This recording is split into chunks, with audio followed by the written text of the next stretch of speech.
High voltage প্রচার আজকে পূর্ব বর্ধমানের মেমারিতে আজকে অমিত শাহর প্রচার রয়েছে। বর্ধমান পূর্বে প্রচারে আসছেন কেন্দ্রীয় স্বরাষ্ট্রমন্ত্রী বিজেপি প্রার্থী অসীম সরকারের সমর্থনে। আর এই মুহূর্তে মেমারি থেকে সরাসরি আমাদের প্রতিনিধি কমলাক্ষ ভট্টাচার্য আমাদের সঙ্গে রয়েছেন। কমলাক্ষ, এই মুহূর্তে ঠিক কি ছবি উঠে আসছে?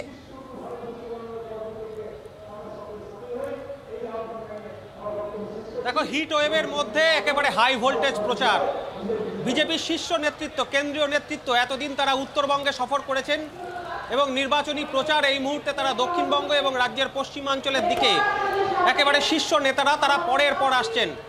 অমিত শাহ আজকে দুটি সভা করার কথা ছিল, একটি হচ্ছে এই মেমারি রসুলপুর অর্থাৎ পূর্ব বর্ধমান কেন্দ্রের মেমারি বিধানসভার এই রসুলপুর, যেখানে এই মুহূর্তে আমি উপস্থিত রয়েছি তোমাকে দেখাবো। আর কিছুক্ষণের মধ্যেই বেলা 1:30টার পর কেন্দ্রীয় স্বরাষ্ট্রমন্ত্রী অসীম সরকারের সমর্থনে এই বিজয় সংকল্প সভা, যেখানে ইতিমধ্যেই উপস্থিত হয়েছেন প্রার্থী তো রয়েছেন, তার সঙ্গে রয়েছেন কেন্দ্রীয় বিচার ও আইনমন্ত্রী অর্জুন রাম মেঘওয়াল, তিনি উপস্থিত রয়েছেন। প্রার্থী রয়েছেন অসীম সরকার এবং বিজেপি নেতৃত্ব। ইতিমধ্যেই সভার কাজ শুরু হয়েছে। বেলা 1:30টার পর কেন্দ্রীয় স্বরাষ্ট্রমন্ত্রী তিনি হেলিপ্যাডে নামবেন এবং সেখান থেকে 6 কিলোমিটার রাস্তা পেরিয়ে তিনি এই সভা মঞ্চে আসবেন। আজকে এই সভার দিকে, পূর্ব বর্ধমান কেন্দ্রের এই সভার দিকে নজর রয়েছে, তার কারণ এই কেন্দ্রের একটা বড় অংশ কিন্তু মতুয়া ভোট রয়েছে। প্রায় 15 থেকে 20% মতুয়া ভোট এই কেন্দ্রে রয়েছে, তার সঙ্গে সঙ্গে কৃষি প্রধান এলাকা। সুতরাং কেন্দ্রীয় স্বরাষ্ট্রমন্ত্রী আজকে তিনি যে একদিকে সিএএ নিয়ে বার্তা দিতে পারেন, অন্যদিকে প্রধানমন্ত্রী কৃষি যোজনার যে সুবিধাগুলো এই রাজ্য থেকে রাজ্যের মানুষ বঞ্চিত হয়েছেন তা নিয়েও কিন্তু তিনি আজকে বার্তা দিতে পারেন। দেখতেই পাচ্ছ এই মুহূর্তে সভাস্থল পরিপূর্ণ।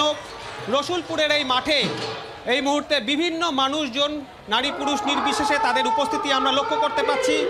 বেলা 1:30টার পর স্বরাষ্ট্রমন্ত্রী আসছেন এবং তার সঙ্গে সঙ্গে নির্বাচনী প্রচার জমজমাট সেই ছবিও আমরা দেখছি। আজকে কৃষ্ণনগরের সভা তার বাতিল হয়েছে। অন্যদিকে উত্তরপ্রদেশের মুখ্যমন্ত্রী যোগী আদিত্যনাথ, তার 3টি সভা রয়েছে আজকে বাংলায়।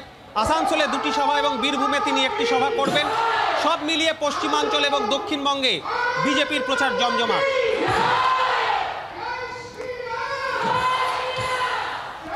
ধন্যবাদ। অমিত শাহর সভার এই সভা থেকে, বর্ধমান পূর্বে বিজেপি প্রার্থীর সমর্থনে অমিত শাহর আজকের সভা থেকে কি বার্তা থাকে আমাদের নজর থাকবে। বাংলার আওয়াজ, বাঙালির আবেগ, জি 24 ঘন্টা।